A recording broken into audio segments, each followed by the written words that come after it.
Good morning to all of you. मैं doctor Surendra Verma हूँ और आज फिजिक्स की क्लास में आप सभी का दोबारा से स्वागत है। GIC लाइनपाल में जो ई पाठशाला चल रही है उसमें आज फिजिक्स की क्लास है और उसमें हम आज पढ़ेंगे जो फर्स्ट पीरियड है, आज है 15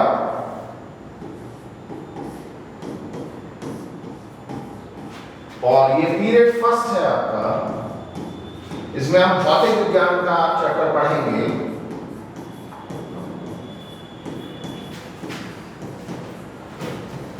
अभी तक बच्चों हमने पढ़ा कि करंट क्या है, यानी कि धारा क्या है, विभव क्या है। धारा को हमने इलेक्ट्रिक करंट कहा और ये है पोटेंशियल, या आप इसे वोल्टेज भी कह सकते हैं। तो बच्चों जो सब कुछ निर्भर करता है इलेक्ट्रिसिटी में वो वोल्टेज और करंट का इंटर रिलेशनशिप ही है। ओम के नियम ने हमें ये बताया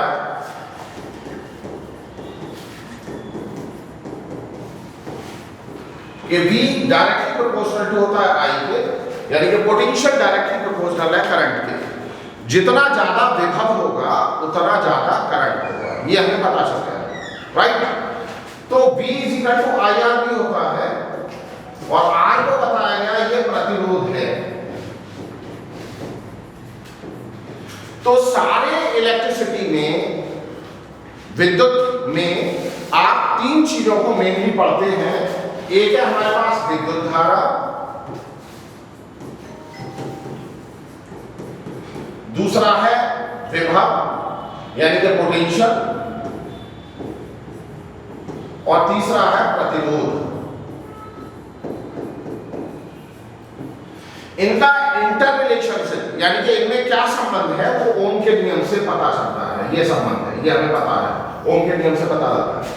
लेकिन ये कैलकुलेटिव पार्ट है, यानी कि हम कैलकुलेशन से अगर V और I पता है, V नोन है, I भी नोन है, तो R का वैल्यू आप कैलकुलेट कर सकते हैं, ठीक है। लेकिन इन्हें कुछ विशेष जो यंत्र हैं, इंस्ट्रूमेंट हैं, उनके द्वारा नापा भी जाता है। तो अब हम पढ़ेंगे measurement of voltage and current and inter relationship. हम पहले पढ़ चुके हैं, यानी कि विभव और विद्युत धारा में को कैसे नापेंगे मैथमेटिकली और इंस्ट्रूमेंट से, ये बात हम पढ़ना चाहते हैं, ठीक है। तो देखिए क्या है, इसके बारे में आगे चलते हैं। सबसे पहले धारा है जिसे हम विद्युत धारा कह रहे हैं, इसे नापा जाता है अमीटर से और इसका यूनिट है, यानी कि धारा का मात्रक लेंगे तो धारा का मात्रक है क्या, एम्पियर। विद्युत धारा नापी जाएगी अमीटर से, उसका मात्रक है एम्पियर। विद्युत विभव है, विद्युत विभव ये नापा जाएगा वोल्टमीटर से और इसका मात्रक है वोल्ट। ये बात हमें पता चलेगा। मैथमेटिकली इनमें रिलेशन है V equal to I into R, ये भी हमें पता चल गया। तो दो इंस्ट्रूमेंट हमारे पास आए हैं, एक अमीटर है और एक वोल्टमीटर है। एक सर्किट में आपको परिपथ बना के दिखा रहा हूं किस तरह से हम वोल्टमीटर और अमीटर को कनेक्ट करते हैं और उनका रीडिंग लेते हैं। वोल्टमीटर का रीडिंग वोल्टेज देगा और करंट यानी कि अमीटर का रीडिंग करंट देगा। तो देखते हैं क्या परिपथ किस तरह से बनता है। मानिए ये हमारा एक रेजिस्टेंस है, इस पर हमने यहाँ एक वोल्टमीटर कनेक्ट किया, ये रिहोस्टेट लिया। रिहोस्टेट एक वेरिएबल रेजिस्टेंस है, यहाँ हमने एक सेल लगा दिया, ये की लगा दी और यहाँ हमारा ये अमीटर लग गया। अब जरा देखिए ये RH है, ये सेल है, ये की है, यानी कि इसे कुंजी कहेंगे और इसे हम विद्युत सेल कहते हैं। ये अमीटर है, ये वोल्टमीटर है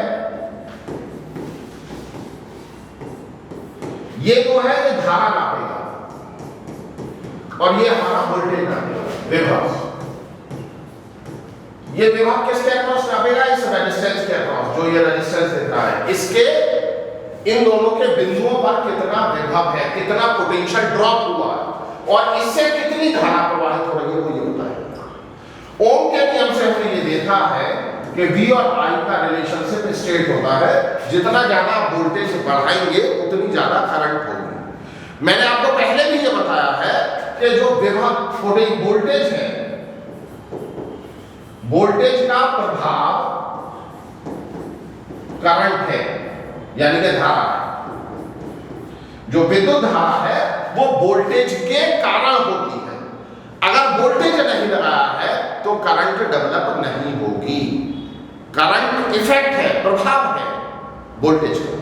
तो ये हमने देखा कि इंस्ट्रूमेंट से जब इसकी रीडिंग हम लेंगे, यहाँ एक निडल लगा होता है, यहाँ भी एक निडल है, इसे रियोस्टेट को हमने इधर उधर चलाया तो ये वोल्टेज चेंज हुआ तो करंट भी चेंज होगी। तो वोल्टेज और करंट में किस तरह से वेरिएशन आ रहा है ये हमने यहाँ देख लिया, ये हमें पता चल रहा है। लेकिन जो परिपथ हम कॉपी पर बनाते हैं, यानी कि जो सर्किट हम कॉपी पर बनाएंगे, उसकी अलग अलग ब्रांचेज में किस तरह से वोल्टेज और करंट जाती है, ये जानने के लिए कुछ नियम हैं।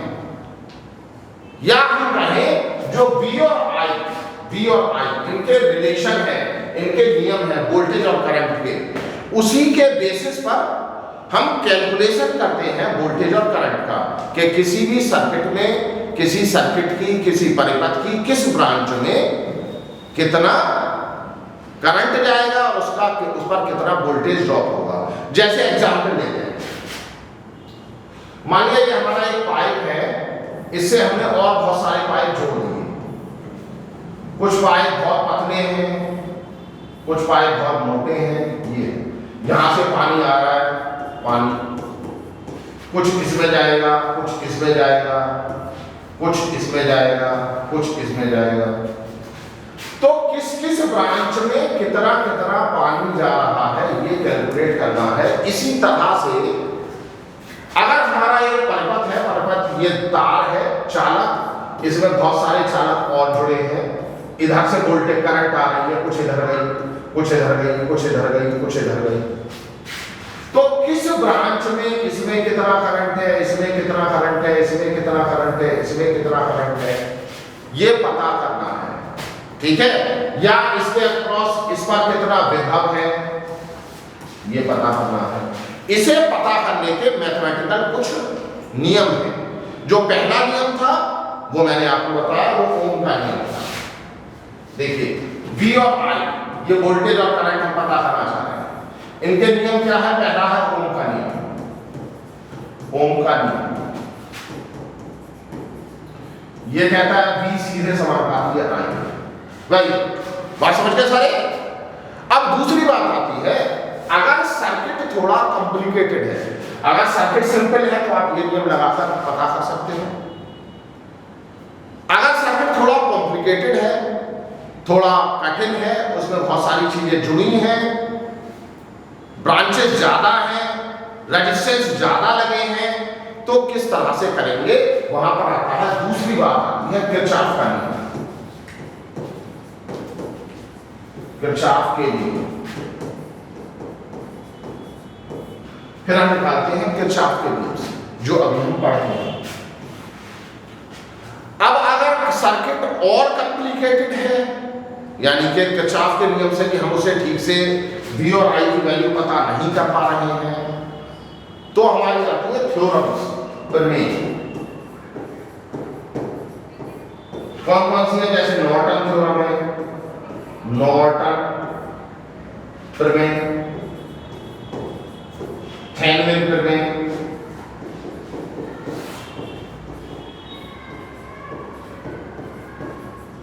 अधिकतम पावर मैक्सिमम पावर थ्योरम,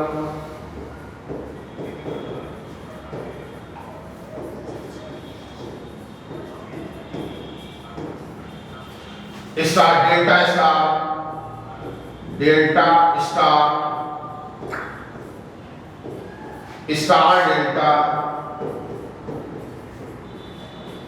ये सारी की सारी प्रमेय है, नॉर्टन थ्योरम है, थेवेनिन थ्योरम है, मैक्सिमम पावर थ्योरम है, स्टार डेल्टा और डेल्टा स्टार है, ये हमें नहीं पढ़नी है, ये आगे जाकर आप क्लासेस में पढ़ेंगे।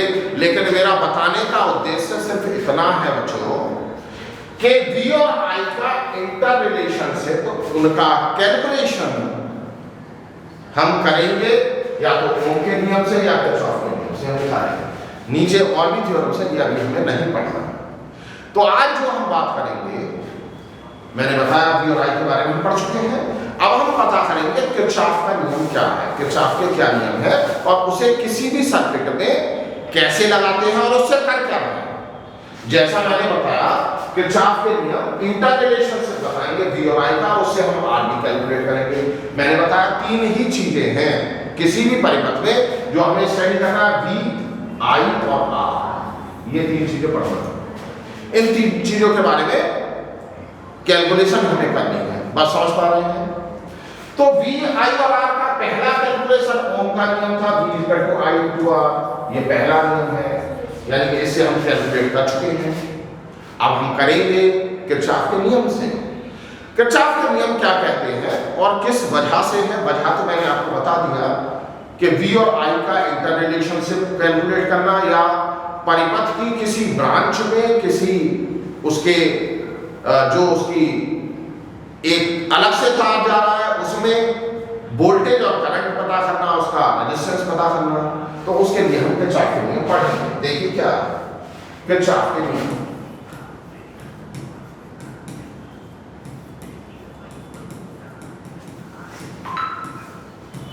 पहला नियम कहता है, किरचॉफ का पहला नियम है,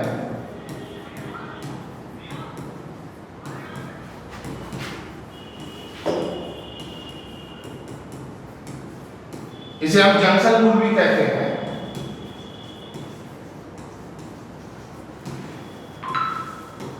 संधि नियम ये कहता है सर्किट के किसी भी जंक्शन पर, यानी कि परिपथ की किसी संधि पर जितनी धाराएं हैं उनका योग 0 होता है, उनका योग 0 होता है। यानी कि एट एनी जंक्शन परिपथ की किसी संधि पर, यानी कि जंक्शन पर धाराओं का बीजगणितीय योग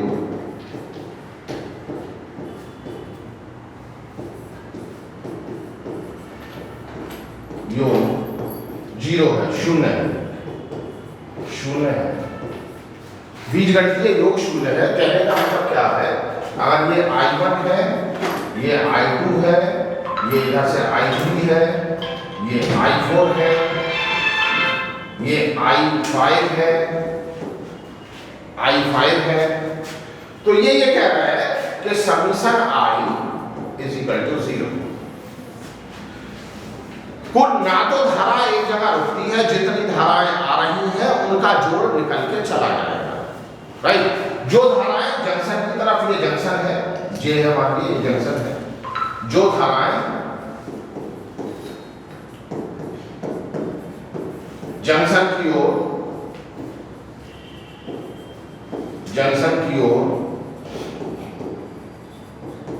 आ रही हैं वह पॉजिटिव और जो जा रही हैं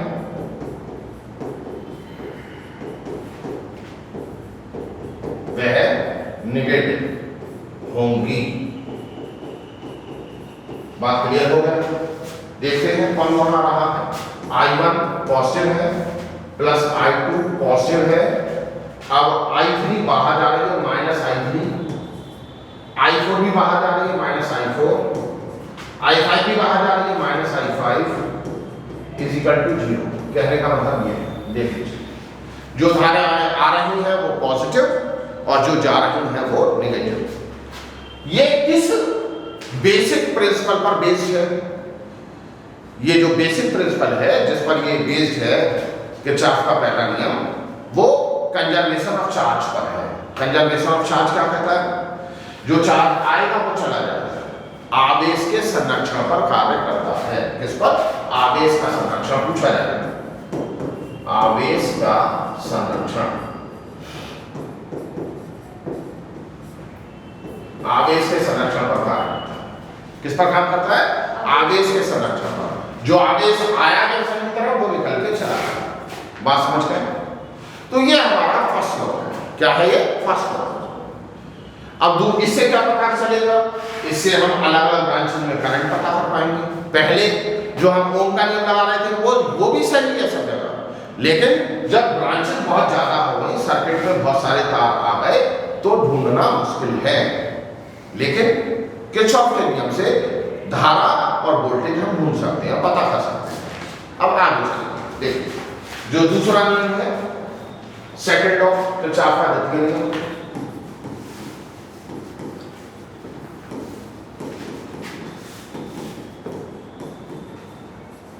ये क्या कहता है? ये कहता है कि ये इसे लूप रूल भी कहते हैं।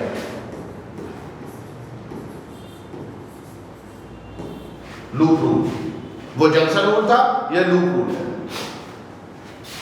मैश भी कहते हैं, मैश रूल भी कहते हैं। ये क्या कहता है? किसी भी क्लोज्ड, किसी परिपथ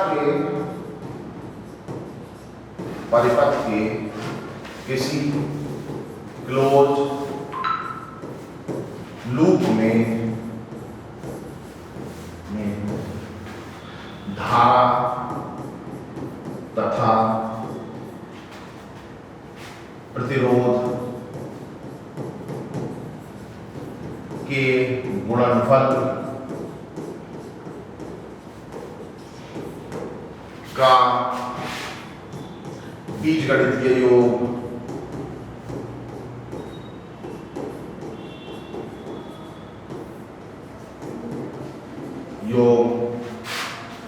उसके अंदर उसमें उपस्थित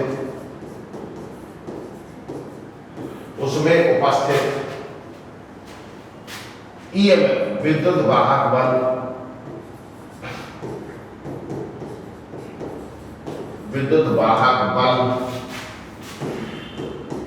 बलों के बीजगणितीय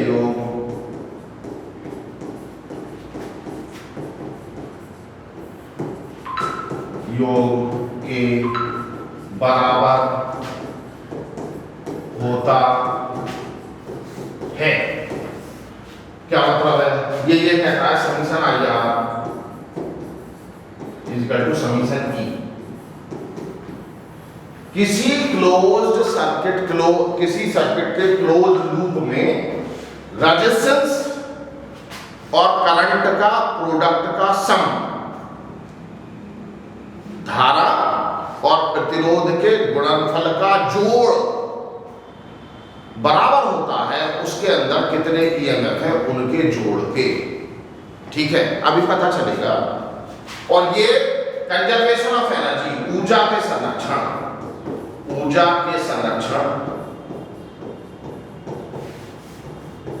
का सिद्धांत है।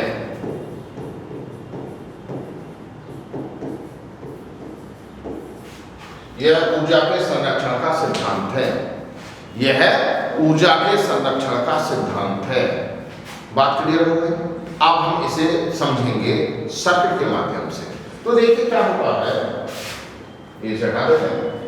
ये मान लिया हमारा एक सर्किट है, देख रहे हैं